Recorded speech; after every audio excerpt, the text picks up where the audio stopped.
اسے نجات دیتے ہیں جو اس صورت کو زیادہ سے زیادہ تلاوت کرنے والا ہے، پڑھنے والا ہے۔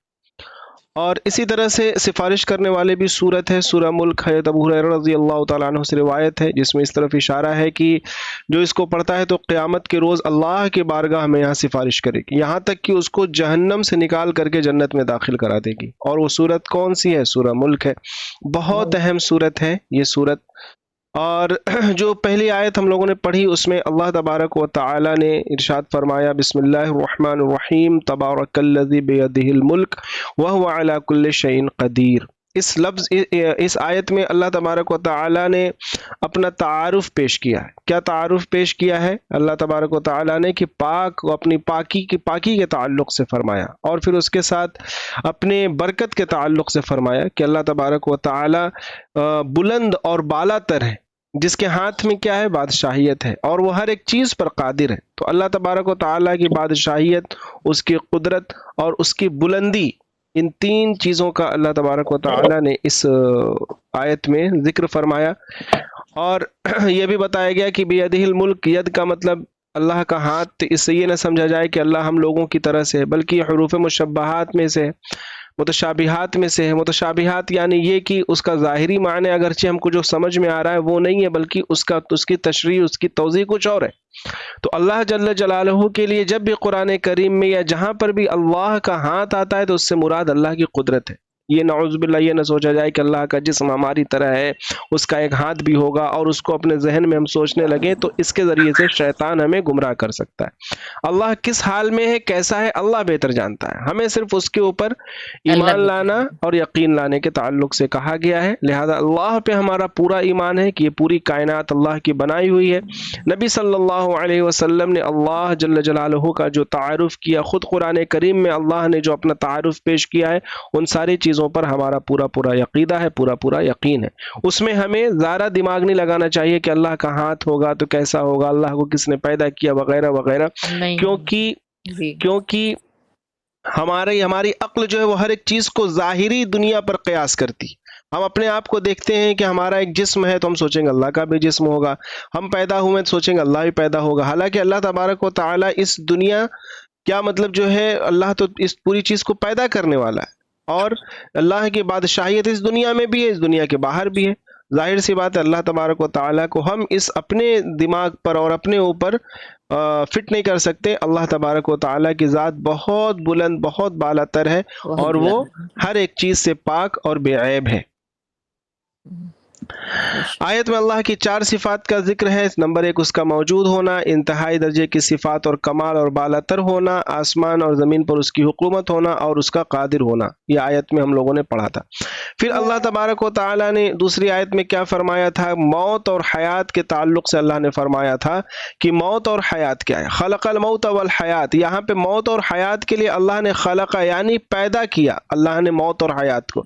اس سے ایک بات پتہ چلی کہ موت اور زندگی یعنی مرنا اور جینا یہ صرف ایک کوئی واقعہ نہیں ہے، بلکہ یہ باقاعدہ اللہ کی مخلوق ہے، اس کو پیدا کیا اللہ تبارک و تعالیٰ نے۔ جس طرح سے ہمارا اور آپ کا وجود ہے، تو جب مخلوق ایک ہے پیدا کی ہوئی ہے تو اس کا بھی ایک وجود ہوگا، اور وہ وجود زندگی کی شکل میں دکھتا ہے، اور موت کا وجود موت کی شکل میں دکھتا ہے، وہ کیفیت جو طاری ہوتی ہے۔ تو صرف وہ ایک کیفیت نہیں ہے، وہ ایک واقعہ نہیں ہے، بلکہ کیا ہے؟ وہ ایک مخلوق، اللہ نے اسے پیدا کیا ہے۔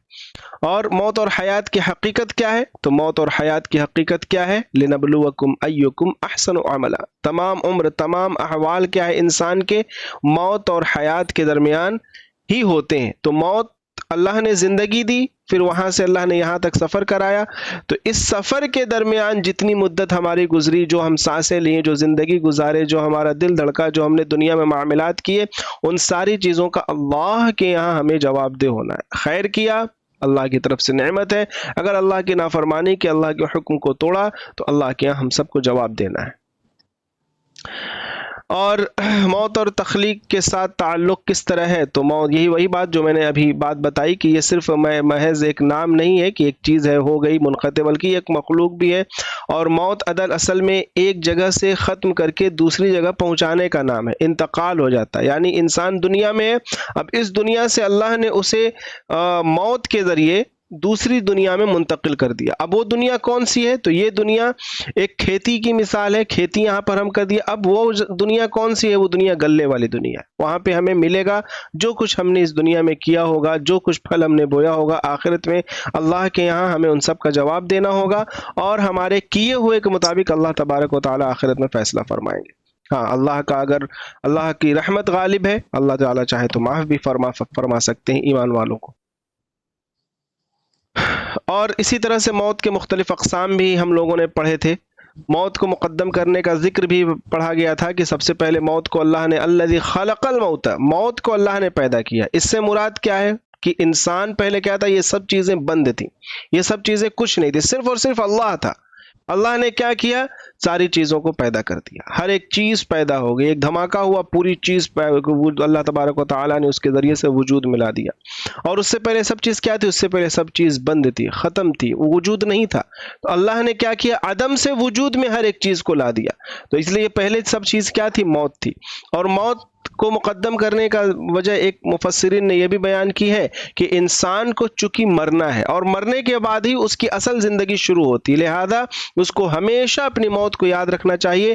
اور جو انسان اپنی موت کو یاد رکھتا ہے تو پھر کیا اس کی زندگی بھی اس کے ذریعے سے درست ہوتی ہے. اور تزکیہ نفس کا جو ایک مرحلہ بتایا گیا ہے اس میں یہ بھی ہے کہ اپنی موت کو کثرت سے یاد کرنا چاہیے. قبر وغیرہ میں جانا چاہیے، قبرستان وغیرہ میں اگر کسی کا دل سخت ہے، موت کی یاد نہیں آتی، تو قبرستان میں جائے، وہ جا کر کے وہاں پہ قبروں کی زیارت کا مقصد یہ نہیں کہ جو میلہ ٹھیلا لگتا ہے، بلکہ قبروں کو زیارت کا مقصد یہ ہونا چاہیے کہ انسان اپنی موت کو یاد کرے کہ ہاں بھائی، ہم سے پہلے یہ جو قبر میں ہے یہ چلتے پھرتے تھے، ان کے گوشت پوش تھے، یہ زندہ تھے، بولتے تھے، ہماری طرح سب کچھ ہوتا تھا.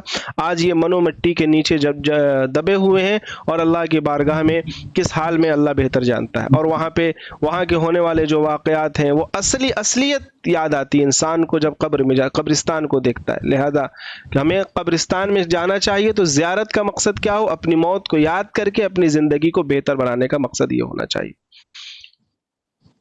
اور پھر یہ لنبلوکم ایکم احسن عملا، احسن عملا، اللہ تعالیٰ یہ دیکھے گا آزمائش موت اور حیات کی تخلیق کون ہے؟ احسن عملا، سب سے بہترین عمل کون کرنے والے ہیں. اچھا، یہاں پہ جو نقطہ بیان کیا گیا تھا وہ کیا ہی بہترین نقطہ تھا؟ حسن عمل.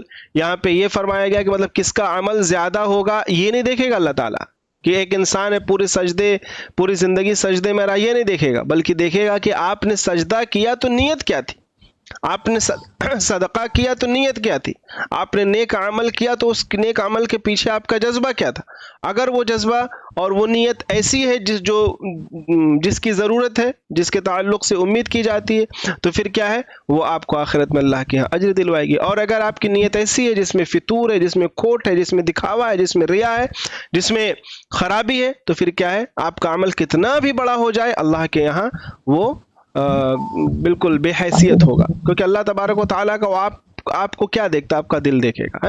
تو عمل ضروری ہے، لیکن عمل کے ساتھ ہمیں اپنی نیتوں کو بھی درست کر لینا چاہیے. اور بعض دفعہ ہوتا ہے کہ اگر میں کسی سے سوال کروں کہ بھائی آپ نے زندگی بھر نماز پڑھی اور ہزاروں لاکھوں سجدے کیے، لیکن کیا ایک سجدہ بھی آپ چاہیں گے آخرت میں اگر کسی سوال کیا جائے کہ آپ ایک سجدہ بھی وہ کیا کیجئے، اس کا اجر مت لیجئے، تو ہر انسان کہے گا نہیں، مجھے ایک سجدہ کہ مجھے ایک تسبیح میں نے سبحان اللہ کا جو سین کا ہے اس کا بھی اجر مجھے چاہیے ہوگا. حالت تو یہ رہے گی کیونکہ بالکل ایک ماحول ہوگا حشر کا. تو لیکن انسان کو اس کے بدلے اجر کا ایک ایسا ملے گا، اس سے پہلے جب انسان کس نیت سے کیا ہے. تو انسان کیا ہی مطلب کہ وہ کیا ہی اس انسان پر افسوس ہوگا جو انسان پوری زندگی نیک عمل کیا ہوگا، لیکن کیا ہوگا؟ نیت کی درست نہ ہونے کی وجہ سے، ریاکاری کی وجہ سے، دکھاوے کی وجہ سے، یا کسی اور نیت کی وجہ سے اس نے اپنے اچھے سے اچھے عمل کو خراب کر لیا. اللہ تعالیٰ سیدھے یہاں دیکھ لیتے ان اللہ لا ينظر الى اجسامکم ولا الى صورکم ولکن ينظر الى قلوبکم. اللہ تعالیٰ سیدھے دل کو دیکھ لیتا ہے، دل کی نیتوں کو ٹٹول لیتا ہے کہ ہاں بھائی یہ جو صدقہ کر رہے ہیں کیوں کر رہے ہیں، یہ نماز پڑھ رہے ہیں کیوں کر رہے ہیں، یہ روزہ رکھ رہے ہیں کیوں کر رہے ہیں، یہ رشتہ داری نبھا رہے ہیں کیوں کر رہے ہیں، یہ آپس میں ایک دوسرے اچھے سے بات کر رہے ہیں تو کیوں کر رہے ہیں. تو ہر ایک نیت میں ہمیں یہ دیکھنا چاہیے سب سے پہلے یہ کہ اپنی نیتوں کو ہم درست کریں، اور دوسرے نمبر پہ یہ کہ ہمارا جو بھی عمل ہو رہا ہے وہ سنت کے مطابق ہو. ہماری نماز ہے وہ سنت کے مطابق ہو، ہمارا روزہ ہے سنت کے مطابق ہو، ہماری تجارت ہے وہ سنت کے مطابق ہو، ہمارا جینا روزانہ کے جو معمولات ہیں وہ کس کے مطابق ہو، سنت کے مطابق ہوں، اور اس سے پہلے نیت کی درست۔ یہ دو چیزیں جس میں ہو جائیں گی تو اللہ کی ذات سے امید ہے کہ وہ انسان، اس کا عمل اس کو خوب فائدہ پہنچانے والا ہوگا۔ اور پھر اس کے بعد اللہ تبارک و تعالی نے ارشاد فرمایا الذی خلق سبع سماوات طباقا ما ترى في خلق الرحمن من تفاوت فارجع البصر هل ترى من فطور، کہ اللہ تبارک و تعالی کون ہے جس میں ساتوں آسمان کو بنا دیا، تہ بتہ بنا دیا، اور پھر اللہ تعالی نے دعوت بھی دی کہ دیکھو ذرا اس طرف، اپنی نظر کو گھماؤ، اور کیا تمہیں کوئی کمی نظر آئے گی؟ نہیں نظر آئے گی، تمہاری نگاہ واپس آ جائے، کچھ دکھے گا ہی نہیں، اور اسی پہ نہیں، پھر دیکھو، پھر غور کرو، تحقیق کرو، پہلے تم نے ویسے ہی نظر ڈالی، اب اور گہرائی سے نظر ڈالو، دیکھو، لیکن پھر کیا ہوگا؟ آخر میں کیا ہوگا؟ ینقلب الیک البصر خاسئا وهو حسیر، ناکارہ اور نامراد ہو کر کے، یعنی تم نہیں پاؤ گے اللہ کی اس پوری کاریگری میں، اللہ کے بنانے میں کسی بھی طرح کی کوئی کمی تمہیں نظر نہیں آئے گی۔ تو اور اللہ نے کیا فرمایا آسمان کے تعلق سے؟ وَلَقَدْ زَيَّنَّا السَّمَاءَ الدُّنْيَا بِمَصَابِيحَ وَجَعَلْنَاهَا رُجُومًا لِلشَّيَاطِينِ وَأَعْتَدْنَا لَهُمْ عَذَابَ السَّعِيرِ، کہ اللہ نے یہ آسمان دنیا کو، جیسے اللہ نے 7 آسمان کا ذکر کیا، 1 2 3 4 5 6 7، لیکن آسمان دنیا کے تعلق سے اللہ نے فرمایا کہ آسمان دنیا کو اللہ تبارک و تعالی نے ستاروں سے، چاند تاروں سے سزا دیا، اور پھر کیا کیا اللہ تبارک و تعالی؟ شیطانوں کو، جب شیطان اس آسمان دنیا تک ہی رہتے ہیں، اس سے یہ بات بھی ہمیں پتہ چلتی ہے کہ جب آسمان دنیا سے باہر جانے کی کوشش کرتے ہیں، کچھ غیب کی بات یا اللہ کی کچھ چیزوں کو سن کے لا کر کے ادھر کچھ کرنا چاہتے ہیں، کچھ خرافات کرنا چاہتے ہیں، تو کیا ہوتا ہے؟ فرشتے ان کو مارتے ہیں، ان کو رجم کرتے ہیں، تو پھر کیا وہ بھاگتے ہیں۔ تو شیطان بھی اس آسمان دنیا میں رہتے ہیں، اس سے اوپر شاید ان کی رسائی نہیں ہے، ظاہراً اس آیت سے ایسا محسوس ہو رہا ہے۔ اور پھر ہم نے یہ بھی پڑھا تھا اس کے تعلق سے، یہ فگر آپ کے سامنے ہے، اس کے تعلق سے کہ یہ آسمان دنیا کا ایک حد ہے اور یہ مسلسل پھیل رہی ہے، اللہ نے جیسا قرآن کریم میں ارشاد فرمایا ہے، اور اس کے اوپر اور سارے آسمان ہیں، 2 3 4 5 6 7 جو بھی آسمان اس کے اوپر ہیں، اور وہ کس حال میں اللہ بہتر جانتا ہے، اور سب سے اوپر اللہ کا عرش ہے اور لوح محفوظ ہے۔ اللہ تعالی ہمیں ان کی کیفیت تو نہیں پتہ، لیکن اللہ تعالی جس کیفیت میں بھی ہمارا پورا ایمان ہے، پورا یقین ہے، اللہ تبارک و تعالی ہمارے ایمان اور یقین کو قرآن اور سنت کے مطابق کر دے اور اس پر جمنے کی توفیق عطا فرمائے۔ یہ تو پچھلا ہم لوگوں نے پڑھ لیا، 15 منٹ میں تقریباً ہم لوگوں نے پچھلا اپنا ریویژن کر لیا، بہت تیزی کے ساتھ ہم لوگوں نے ریویژن کیا، لیکن امید ہے کہ آپ کو کچھ چیزیں سمجھ میں آئی ہوں گی۔ سمجھ میں آئی ہیں؟ جی سر، جی آ گئی۔ اب آگے بڑھا جائے؟ جی جی سر، چلیے دیکھیے اب تک تو اللہ تبارک و تعالی نے اپنا تعارف پیش کیا تھا سورہ ملک کے اندر، جی، اور پھر دعوت دے رہا تھا کہ بھائی دیکھو، غور کرو، سب کو سمجھو، آسمان کو دیکھو، آسمان دنیا کو دیکھو، زمین کو دیکھو، یہ پوری چیز اللہ تبارک و تعالی دعوت دے رہا تھا، اور پھر اپنے تعلق سے خود کہہ رہا تھا کہ میں کون ہوں، میری قدرت ہے، میری بادشاہیت ہے، میری عظمت ہے۔ اللہ تعالیٰ نے یہ بھی تعارف پیش کیا اپنا۔ تو یہ ساری چیزیں اللہ نے گویا کہ یہ پیش کی کہ تاکہ ہم اللہ تبارک و تعالی کو پہچان لیں، اپنے پیدا کرنے والے کو پالیں۔ اس واسطے نہیں دیا تھا کہ ہم بس سائنس میں خوب آگے بڑھ جائیں، ہم بس ہسٹری میں خود آگے بڑھ جائیں، ایسٹرونومی میں خوب آگے بڑھ جائیں، اور پھر اسی میں آگے بڑھتے رہیں لیکن اللہ کو نہ پائیں۔ تو جو بھی علم کسی بھی طرح کا ہے، اگر وہ ہمیں اللہ کی معرفت نہیں دیتا ہے تو پھر کیا ہے؟ وہ علم شاید نہیں ہے۔ اس کو علم کہنے کا، جو علم آپ کو نفع نہیں دیتا ہے، صرف دنیا کے نفع یا چند پیسہ کما لینا، یہ نفع نہیں ہے، یہ تو آپ کی ضرورت ہے، نفع نہیں دیتا آپ کو آخرت کے اعتبار سے، اللہ کی معرفت نہ دے، آپ کو اللہ کے قریب نہ دے کریں۔ خاص طور سے یہ جو علوم ہے جو تحقیق سے تعلق رکھنے والے، ریسرچ والے، سائنس وغیرہ، تو اس کے ذریعے سے اللہ نے دعوت دی کہ آپ غور کیجئے، آپ غور و فکر کیجئے، اور اس کے بعد انجام کیا ہونا چاہیے کہ آپ اللہ کو پالیں، آپ کا ایمان اللہ تبارک و تعالی پر ہو جائے۔ اب اللہ تبارک و تعالی نے ان لوگوں کا ذکر کیا ہے اگلی کچھ آیتوں میں جو لوگ باوجود اتنی ساری کھلی ہوئی نشانیوں کے اپنے رب کے ساتھ، اس خالق کائنات کے ساتھ، اللہ جل جلالہ کے ساتھ، اس پورے یونیورس اور پوری کہکشاں کے پالنہار اور اس کے پیدا کرنے والے کے ساتھ کفر کرتے ہیں، شرک کرتے ہیں، خاص طور سے کفر کرتے ہیں یعنی اس کا انکار کرتے ہیں، ان لوگوں کے تعلق سے اللہ نے ان کے بارے میں اللہ نے بتایا ہے کہ ان کی کیفیت کیا ہوگی، اور ایک منظر اللہ نے پیش کیا، ایک منظر پیش کر رہا ہے اللہ تعالیٰ۔ یہ آگے کی چند آیتوں کے ذریعے اللہ ایک منظر پیش کر رہا ہے، آخرت کا منظر پیش کرے گا کہ آخرت میں ان لوگوں کے ساتھ اللہ تبارک و تعالی کس طرح کا معاملہ فرمائیں گے، آخرت کیسی ہوگی ان لوگوں کے لیے، اور آخرت میں جب وہ جہنم میں جائیں گے تو وہ وقت کیسا ہوگا، جب وہ ڈالے جائیں گے تو پھر وہ کیا کہیں گے، جہنم کا داروغہ ان سے کیا سوال کرے گا، پھر اس داروغہ کے سوال میں وہ کیا جواب دیں گے، کیسے افسوس کریں گے، ان ساری چیزوں کا اللہ تبارک و تعالیٰ نے اگلی چند آیتوں میں ذکر کیا۔ پھر اس کے بعد اللہ تبارک و تعالیٰ نے ان لوگوں کا ذکر کیا جو اللہ پر ایمان لائے، جو اللہ کی بات کو مان لیے، جو اللہ کو پہچان لیے اور اللہ کو پہچانتے ہوئے اس کے مطابق زندگی گزارتے ہوئے اس دنیا سے چلے گئے، ان کے لیے آخرت میں کس طرح کا معاملہ ہوگا۔ تو آج ہم انشاءاللہ یہ جو کفر کرتے ہیں یعنی اللہ کا انکار کر دیا جن لوگوں نے، ان ساری کھلی ہوئی نشانیوں کے باوجود ان کے تعلق سے پڑھیں گے۔ اللہ نے ارشاد فرمایا وَلِلَّذِينَ كَفَرُوا بِرَبِّهِمْ عَذَابُ جَهَنَّمَ وَبِئْسَ الْمَصِيرُ۔ لفظی ترجمہ بھی آج میں لکھ دیا ہوں آپ لوگ کی سہولت کے اعتبار سے، تو دو طرح کا ترجمہ یہاں پہ آپ کو دکھ رہا ہوگا۔ ایک تو لفظی ترجمہ ہے، یہ قرآن کی آیت ہو گئی پوری، یہ پوری قرآن کی آیت ہے، اور یہاں پر لفظی ترجمہ یعنی لفظ بلفظ ترجمہ، اور یہاں پر ایک محاوری مطلب اس کا پورے اردو زبان میں ترجمہ کر دیا۔ دو طرح کا ترجمہ آپ کے سامنے۔ تو سب سے پہلا لفظ ہے وَلِلَّذِينَ كَفَرُوا، وَلِلَّذِينَ كَفَرُوا، اور ان لوگوں کے لیے جن لوگوں نے کفر کیا، اور ان لوگوں کے لیے جن لوگوں نے کفر کیا۔ واو کا مطلب کیا ہوتا ہے، اور الذین سے پہلے لام لگا ہوا ہے، لام یہ کے لیے آتا ہے، تو وللذین ان لوگوں کے لیے، اور ان لوگوں کے لیے، اب کن لوگوں کے لیے؟ جنہوں نے کفرو کفر کیا، جنہوں نے کفر کیا۔ اچھا یہ کفر ہے کیا؟ کفر کیا ہے؟ کفر دراصل کہتے ہیں انکار کرنا۔